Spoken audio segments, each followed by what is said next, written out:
Financial statements बनाते वक्त ना एक बड़ी मुश्किल आती है। क्लैरिटी और एक्यूरेसी दोनों को एक साथ कैसे संभाला जाए। ये एक ऐसी पहेली है जो सच में अच्छे अच्छों को उलझा देती है। लेकिन फिक्र की कोई बात नहीं, आज हम इसी पहेली को सुलझाने का एक विजुअल ब्लूप्रिंट लेकर आए हैं। और सबसे बड़ी सिरदर्दी पता है क्या है? वो एक सवाल जो हर अकाउंट सीखने वाले के मन में घूमता है कि आखिर ये बैलेंस शीट टैली क्यों नहीं होती। भाई ऐसी कौन सी चीज है जो बार बार छूट जाती है? तो चलिए इस राज से पर्दा उठाते हैं। देखिए, असल में होता यह है कि ट्रायल बैलेंस हमें कभी पूरी कहानी बताता ही नहीं है। ये तो एक अधूरी पहेली जैसा है जिसके कुछ बहुत जरूरी टुकड़े गायब हैं, और इन्हीं टुकड़ों को हम कहते हैं एडजस्टमेंट्स। यही वो खोई हुई कड़ियां हैं जो पूरी तस्वीर को मुकम्मल करेंगे। तो फिर इस पहेली को सुलझाने की चाबी क्या है? ये एक बहुत ही आसान लेकिन उतना ही पावरफुल सिद्धांत है जिसे हम कहते हैं द गोल्डन रूल। चलिए इस सुनहरे नियम को जरा करीब से समझते हैं। और ये रहा वो गोल्डन रूल, और ये बहुत ही सिंपल है। बस इतना याद रखना है कि ट्रायल बैलेंस के बाहर जो भी एडजस्टमेंट दी गई है उसका असर हमेशा दो जगहों पर पड़ेगा। पहला असर होगा ट्रेडिंग या प्रॉफिट एंड लॉस अकाउंट में, और दूसरा असर जाएगा सीधा बैलेंस शीट में। बस यही है वो दो कदम का सीधा साधा फ्लो। तो सबसे जरूरी बात जिसे बस गांठ बांध लेना है वो यही है, एक मंत्र की तरह से दिमाग में बिठा लीजिए। ट्रायल बैलेंस के बाहर की हर चीज दो जगह जाएगी। अगर ये एक बात समझ में आ गई तो यकीन मानिए बाकी सब कुछ अपने आप सही जगह पर बैठ जाएगा। ठीक है, तो अब एक जासूस की तरह काम पर लग जाते हैं। हमारे सामने चार मुख्य सुराग हैं, मतलब चार सबसे कॉमन एडजस्टमेंट्स। एक एक करके इनकी जांच करते हैं और देखते ही देखते पूरा केस सुलझ जाएगा। तो हमारा पहला सुराग है आउटस्टैंडिंग एक्सपेंसेस। आसान भाषा में कहें तो ये वो खर्चे हैं जो हो तो गए हैं लेकिन जिनका पेमेंट अभी तक किया नहीं गया है, पेमेंट अभी बाकी है। तो सवाल यह है कि हमारा गोल्डन रूल यहां कैसे काम करेगा। चलिए इसका डबल इफेक्ट देखते हैं। इफेक्ट नंबर 1, इसे प्रॉफिट एंड लॉस अकाउंट में जाकर उसी खर्चे में जोड़ देंगे। और इफेक्ट नंबर 2, इसे बैलेंस शीट में लायबिलिटी साइड पर दिखाएंगे, मतलब हमारी देनदारी के तौर पर। जैसे मान लीजिए 1000 रुपए का किराया देना बाकी है, तो क्या करेंगे, इसे पीएनएल में रेंट में जोड़ देंगे और बैलेंस शीट में करंट लायबिलिटी में दिखा देंगे। सिंपल। चलिए अब आते हैं हमारे दूसरे सुराग पर, प्रीपेड एक्सपेंसेस। ये ठीक उसका उल्टा है।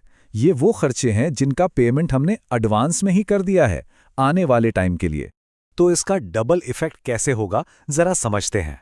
पहला, इसे पीएनएल अकाउंट में उस खर्चे में से घटा दिया जाएगा। क्यों? क्योंकि ये इस साल का खर्चा है ही नहीं। और दूसरा, ये पैसा हमारा एक तरह से एसेट बन गया, तो इसे बैलेंस शीट के एसेट साइड में दिखाएंगे। मान लीजिए 500 रुपए का इंश्योरेंस एडवांस में पे कर दिया है, तो बस पीएनएल में इंश्योरेंस से माइनस करेंगे और बैलेंस शीट में एसेट की तरह दिखा देंगे। अच्छा, अब जो हमारा तीसरा सुराग है वो थोड़ा अलग है। ये है डेप्रिसिएशन। इसका सीधा सा मतलब है किसी भी एसेट को लगातार इस्तेमाल करने से उसकी वैल्यू में जो गिरावट आती है, बस वही डेप्रिसिएशन है। डेप्रिसिएशन के भी दो इफेक्ट्स हैं और ये भी बहुत सीधे हैं।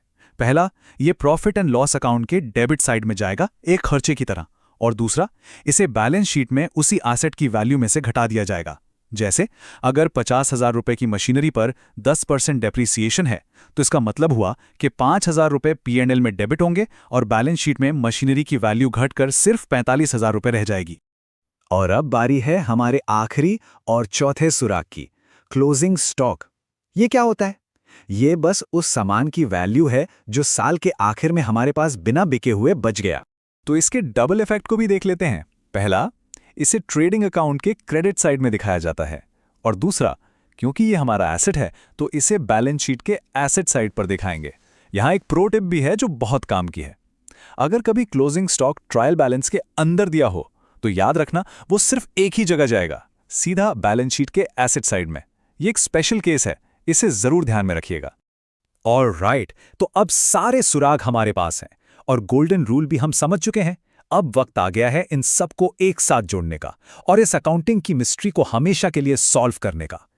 तो ये रही हमारी केस फाइल। हमारे सामने एक ट्रायल बैलेंस है और साथ में है 3 जरूरी एडजस्टमेंट्स। ध्यान से देखिए। पहला है 10,000 रुपए का क्लोजिंग स्टॉक, दूसरा 1,000 रुपए का आउटस्टैंडिंग रेंट और तीसरा मशीनरी पर 10% का डेप्रिसिएशन। चलिए अब स्टेप बाय स्टेप आगे बढ़ते हैं। स्टेप नंबर 1, हम हर एडजस्टमेंट का पहला इफेक्ट डालेंगे ट्रेडिंग और पीएनएल अकाउंट में।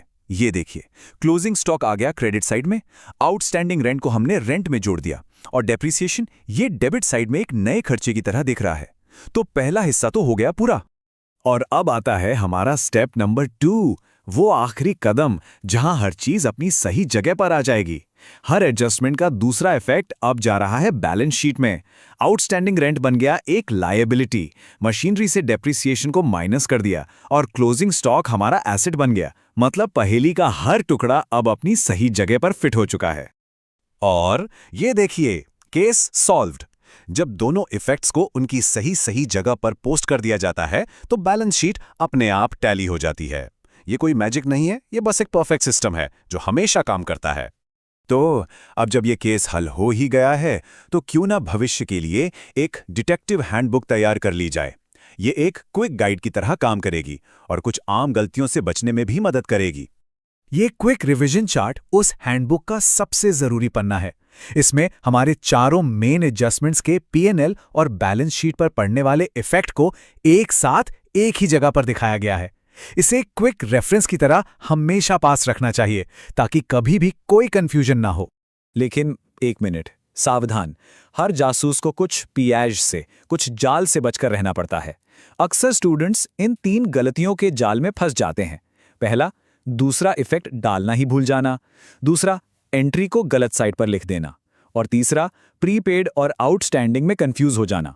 इन गलतियों से हमेशा बचकर रहना है। तो आज की हमारी इस पूरी जांच का नतीजा क्या निकला? यही कि अकाउंट्स कोई जादू टोना नहीं है, ये एक सिस्टम है। बस उस डबल इफेक्ट के नियम को फॉलो करते चलना है। और अब जब ये एक नियम पता चल गया है तो क्या वाकई फाइनल अकाउंट्स बनाना उतना मुश्किल है जितना पहले लगता था? इस पर सोचिएगा जरूर।